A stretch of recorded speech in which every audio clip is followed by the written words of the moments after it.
Bienvenidos a una nueva semana en Agenda Económica AM acá en CNN Chile. Se trata de una semana con importantes definiciones para el programa de gobierno del presidente Gabriel Boric. Por ejemplo, va a haber definiciones en cuanto a la reforma de pensiones que tenía que haberse presentado al menos los lineamientos antes del plebiscito. El gobierno lo postergó.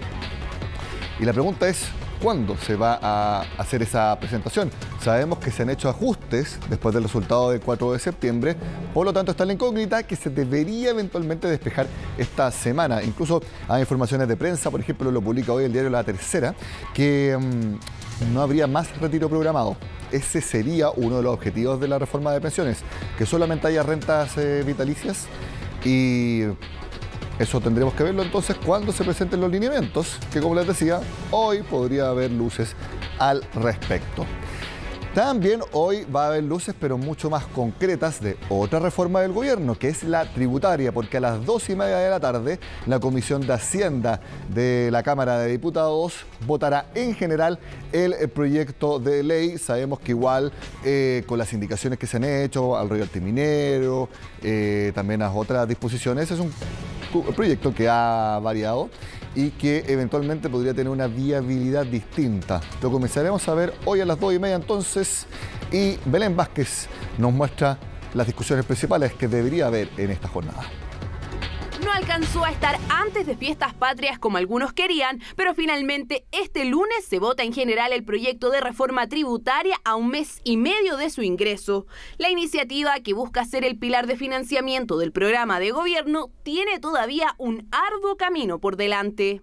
Mientras no se afecte, en definitiva, a la clase media una vez más, y mientras no se afecte a las pymes, a las MIPYMES, tenemos que seguir avanzando en una recaudación que permita mucho más equidad, mucho más justicia en materia tributaria. El trabajo prelegislativo ha dejado conforme a varios parlamentarios, lo que en todo caso no significa que no haya espacio para mejoras. Los votos para aprobar la idea de legislar estarían, aunque no sería de forma unánime. Preliminarmente, al menos 2 parlamentarios de la Comisión de Hacienda se opondrían, y es que no todos están convencidos de esta reforma, incluso con las modificaciones que se harán post-votación. Habemos algunos que somos partidarios de presentar indicaciones, y nosotros creemos que la deuda social que tiene el país en materia de vivienda, de salud, de educación, de pensiones, requiere con urgencia que hayan recursos para poderla pagar de una vez por todas. Una cosa es la discusión en general que vamos a tener esta luna, pero otra muy distinta es la aprobación en particular de cada una de las propuestas del Ejecutivo. Ahí vamos a tener que hacer tener presencia y escuchar muy significativamente a las personas que han opinado hasta ahora. El Ministerio de Hacienda ya familiarizó con los parlamentarios de la comisión las 27 indicaciones que ingresarán luego de la votación en general, en un plazo que la comisión debe acordar. Estas abordarán incentivos a la inversión, agenda anti-elusión y evasión, régimen PYME, impuestos al patrimonio y gravámenes a la renta. Justamente ese último punto fue abordado en el estudio económico sobre Chile elaborado por la OCDE, que en términos sencillos respalda la reforma del gobierno y plantea que la recaudación tributaria del país es muy baja si es que se quiere avanzar en reformas sociales. Ello, agrega, podría mejorar si es que se aumentara 4% los tributos a las personas, algo factible según el organismo con una reforma tributaria integral. Aumentar los impuestos a quienes ya los están pagando es un despropósito. Castiga a los contribuyentes, genera una baja en los sueldos y va a incentivar la evasión. La clave está en aumentar la base de quienes pagan impuestos, atraer inversión y no en propiciar la fuga de capitales. No podemos subirle los impuestos a las personas mientras ellos no perciban un beneficio directo en su calidad de vida, porque no tiene sentido aumentarle la carga tributaria si es que ellos no tienen más seguridad pública, no tienen ayuda en educación, no tienen ayuda en mejor salud. La reforma tributaria busca financiar investigación y desarrollo, además de derechos sociales tales como el Sistema Nacional de Cuidados, salud y un aumento de la PGU. Este último incluido también en la reforma de pensiones que se presentaría a mediados de octubre. Incrementar la carga impositiva, ha explicado el ministro Marcel, aumentará el PIB per cápita a largo plazo. Esto se traduce, por ejemplo, en que en la medida que exista mayor gasto en I+D por parte del Estado, puede aumentar la inversión e innovación, o que al haber más gasto público en cuidados, la entrada de los padres y madres al mercado laboral se facilita. Y en eso, si la derecha no está de acuerdo con tener por parte del Estado los recursos sustantivos que nos den fuerza para poder hacernos cargo de los derechos sociales, que son compromisos y necesidades que tiene el pueblo de Chile, van a tener que responder entonces a la ciudadanía el por qué están en contra de que tengamos recursos económicos para poder sustentarlo. Con las indicaciones, el proyecto reducirá su recaudación, pasando del 4,1% original a un 3,6%, el equivalente a 1.700 millones de dólares menos. Eso en el debate en la Cámara. Cuánto deba modificar en el Senado es algo que aún está por verse. Recordamos también que la reforma tributaria como objetivo de recaudación pasó de 4,1% del PIB a 3,4% del PIB, esto luego de socializar las indicaciones, porque efectivamente todavía no se han ingresado per se, pero sí ya fueron presentadas ante la Comisión de Hacienda de la Cámara de Diputados. Obviamente en Agenda Económica PM les contaremos cómo fue la votación en general, que es a las 2:30 de la tarde. Y hasta el viernes el gobierno también tiene plazo para presentar su primer presupuesto público. En la Agenda Económica, exactamente hace 2 lunes, estuvo acá el ministro de Hacienda, Mario Marcel. Estuvo acá en el programa, porque fuimos a entrevistarlo a Teatinos 120. Y allí nos confirmó que el gasto crecerá entre 3 y 4% para el presupuesto que, como les decía, se tiene que presentar antes del viernes. Bueno, va a crecer más o menos lo que habíamos estado adelantando en informes de finanzas públicas anteriores. Probablemente vamos a estar creciendo entre 3 y 4%. Eso significa, por supuesto, una diferencia importante respecto de la caída del gasto que tuvimos este año, pero al mismo tiempo es un crecimiento prudente para lo que es la necesidad de compatibilizar la satisfacción de necesidades de la ciudadanía y la consolidación fiscal. Y consolidación fiscal que también ayude a que bajen las presiones inflacionarias. Con ese crecimiento de entre 3 y 4%, ¿es compatible también con este proceso de bajar las presiones inflacionarias en nuestro país? Absolutamente. O sea, yo diría que durante este año y especialmente durante el segundo semestre, la política fiscal va a estar haciendo una contribución muy importante a reducir las presiones inflacionarias. Probablemente, o sea, creo, digamos, por los órdenes de magnitud, creo que nunca hemos visto un esfuerzo fiscal de estas dimensiones para contener la inflación. Por supuesto que acá en Agenda Económica tendremos el detalle casi peso a peso de qué se va a gastar el presupuesto del próximo año, obviamente dependiendo de cuándo lo presente el gobierno. Si entonces hablamos de presupuesto público, de reforma tributaria, también de cuándo se va a presentar la reforma de pensiones con más detalles de los que conocíamos antes, también debería zanjarse definitivamente cuál es la postura del gobierno respecto al TPP-11. Teóricamente esta semana se debería definir la fecha en que el Senado lo va a votar y las posturas del gobierno han sido distintas. Por ejemplo, la semana pasada el presidente Gabriel Boric en un punto de prensa en Nueva York, cuando fue a distintas actividades por la Asamblea de la ONU, dijo literalmente que el gobierno no lo está impulsando. Entonces uno podría decir entonces que al menos lo que dice el presidente Gabriel Boric es que si fuera por ellos no firmarían, no se ratificaría el TPP-11. Según lo que dijo el presidente Gabriel Boric. Porque el ministro de Hacienda también ha dado a entender, y lo dijo en la entrevista que tuvimos con él, que hay que mirarlo nuevamente el TPP-11, hay que actualizarlo, fue exactamente lo que dijo en cuanto al escenario que es el contexto del TPP-11. Dio a entender que Chile debería ratificarlo. También lo ha dicho sí la ministra del Interior, Carolina Toá.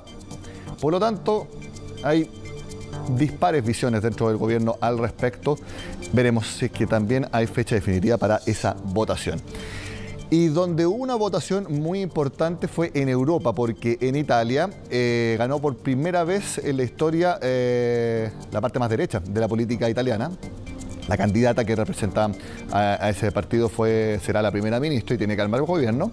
Y exactamente hoy lo vemos en pantalla, porque la bolsa de Milán en estos momentos sube tras el triunfo de Meloni en las encuestas. Quiero mostrarles la gráfica que hemos preparado, son 2 gráficas. La de abajo es la bolsa de Milán, el FTSE MIB, 0,61% está subiendo, por lo tanto, nada espectacular, no hay euforia ni nada, pero al menos el mercado podría decirse que es un día normal, luego de las elecciones. ¿Y por qué también le muestro el FTSE 100, que es la bolsa de Londres, que sube 0,58% porque se anunció el mayor recorte de impuestos en décadas en el Reino Unido, específicamente obviamente en Inglaterra. Y por lo tanto, esa noticia la está recibiendo de buena manera la bolsa de Londres. Con estos dos antecedentes bursátiles, hacemos la pausa en Agenda Económica y al regreso, una sección que a todos ustedes les debe gustar, a mí me gusta mucho. Hablamos con expertos sobre recomendaciones de inversión. Alzas de la tasa de interés en Estados Unidos, varias consecutivas se vienen. ¿Está impactando los resultados de las bolsas? ¿Hay que seguir invirtiendo en renta fija entonces? Lo vemos al regreso. El dólar subiendo a casi 970 pesos. Bolsas a la baja fuertemente y nuevamente se mantiene el atractivo para la renta fija. Todos estos son efectos de la decisión de la Reserva Federal de Estados Unidos de subir la tasa de interés la semana pasada, pero más que esa alza es la de anunciar que la seguirá subiendo hasta 4,6% el próximo año. Eso lo dijo la Fed. Esto obviamente tiene repercusiones en el mundo financiero y también en lo que nosotros con nuestros ahorros podamos decidir dónde moverlo.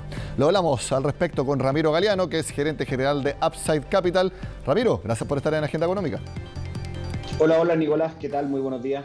Muy bien, me imagino que con los clientes han tenido bastante conversación después de la decisión de la Fed la semana pasada, porque, a ver, no sé si es una sorpresa lo que hizo la Fed, yo creo que no, pero es una confirmación y que da un escenario distinto al que se pensaba en cuanto a la magnitud y la constancia de la alza de las tasas de interés. Sí, efectivamente lo que ocurrió con la Reserva Federal durante la semana pasada fue algo que remeció fuerte a los mercados.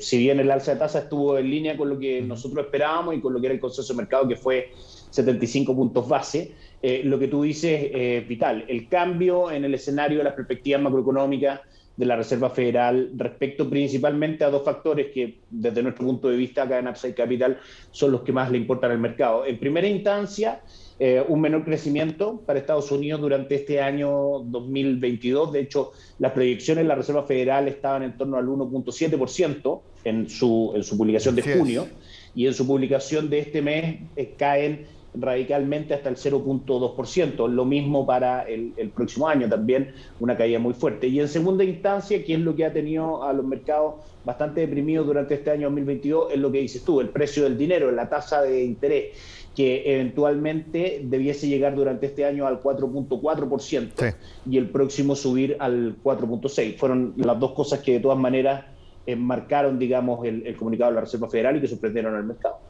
Cuando la Fed hace esas proyecciones y que la tasa de interés se mantendrá en esos niveles al menos por un año, ya que como tú decías, debiera terminar la tasa en 4,4% este año y llegar a 4,6% el próximo, eso ratifica la opción, Ramiro, de invertir en renta fija en sus distintos instrumentos, que ha sido la tónica del último tiempo. Sí, dentro de nuestra recomendación de inversión, la verdad es que pasamos, digamos, a hablar un poco más ya del escenario local.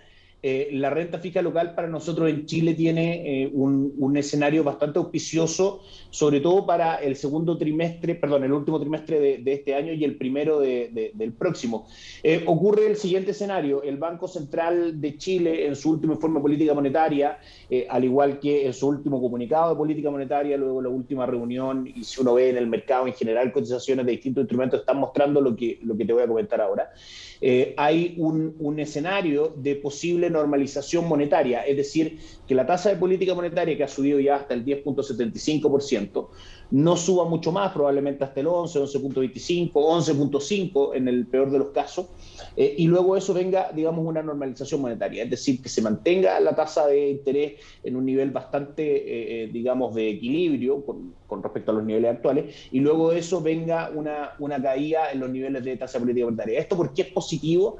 Porque finalmente el valor de los papeles de renta fija es inversamente proporcional a la tasa de interés. O sea, es decir, mientras la tasa de política monetaria, la tasa de interés en general, tienda a caer, va a haber una valorización de los instrumentos de renta fija que finalmente son en un grado bastante importante lo que compone los fondos mutuos de renta fija.